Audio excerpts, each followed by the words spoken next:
Futures a little changed, but with a small negative bias after yesterday's bounce and finding support at Tuesday's lows. Mish joins us, chief strategist at MarketGauge.com, as we try and figure out if we've found a tradable bottom. What do you think, Mish?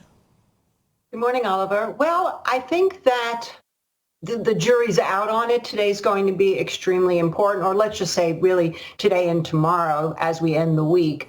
Because what I've done is I've compared what a tradable bottom looked like in 2023 after we had reached our trough at November-ish, and how the S&P looked then versus how it looked this week. And there's some really stark differences.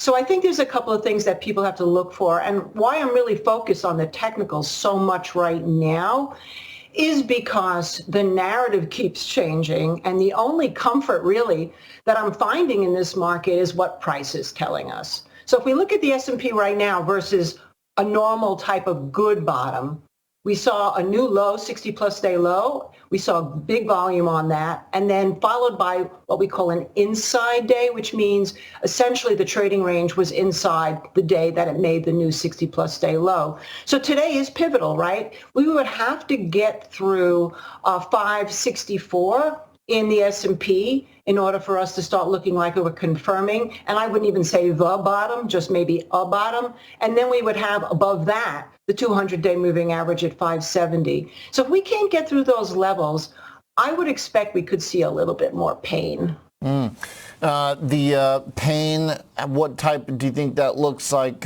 Mish? Does it take the kind of steep stair steps we've had, or do you think we didn't get sufficient washout? Could there be still a heavier leg of selling, more like maybe what we saw on Monday, kind of across the board?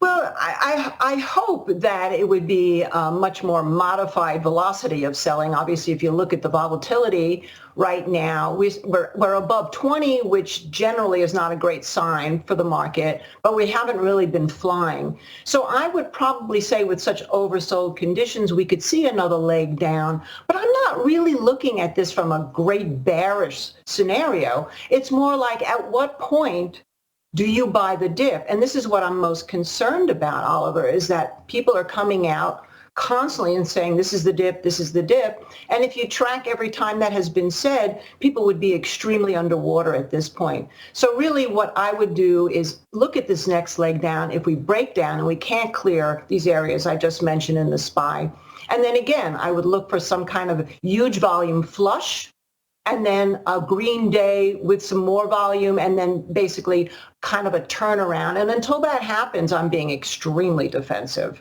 Understood. So we've gotten like fragments of some of those requirements, but not really. We did have a pretty tough flush on Monday, pretty big volumes and more widespread, but then we didn't get the positive finish to follow up, at least not on the candle. And then yesterday we pulled off a gain, but it included still a pretty nasty fade as well. So it seems like we just really can't hold anywhere near the top of our intraday range.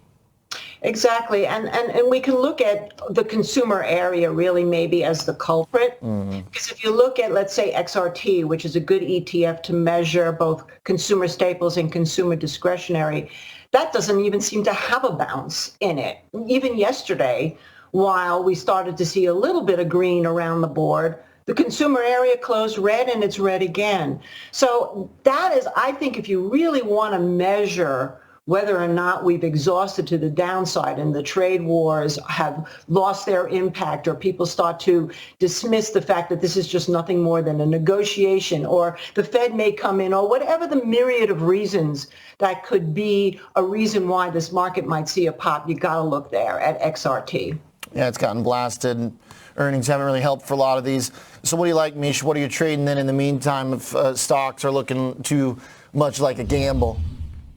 Exactly. Well, we're in heavy cash.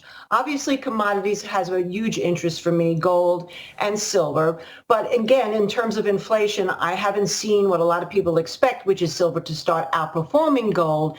So the inflation expectations, whether you want to look at CPI, PPI, or just look at the ratio between the two, is not suggesting much higher inflation.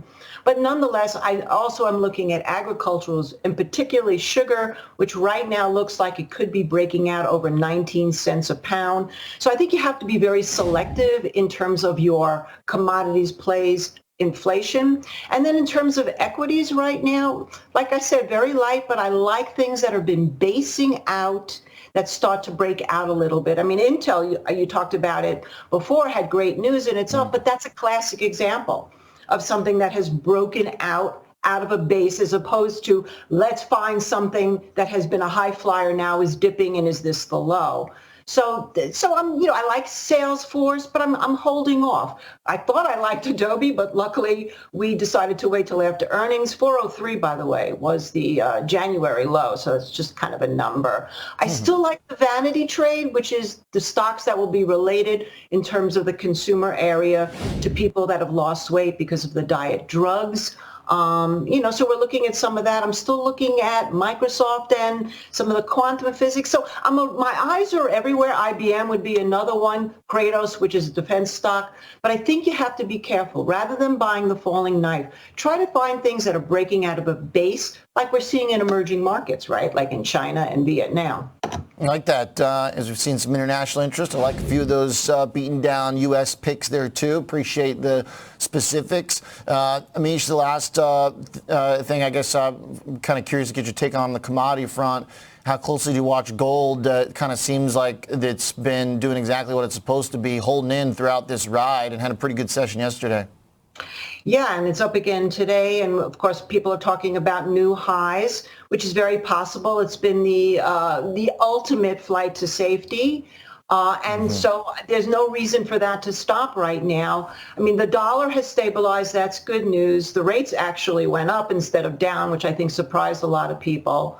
But gold just keeps marching through because it's a hard asset that everybody globally believes in with huge accumulation. And so far, that's proving to be the place to be until further evidence that it's turned down. All right. Like that, Mish. Thanks very much. Good start. Got some stock picks in there for us. Heard Kratos in there alongside IBM and Novo Nordisk. Gold chart looking pretty good and still looking for a further stability and high volume recovery days to feel confident on getting in. Thanks, Mish Schneider, Chief Strategist at MarketGauge.com.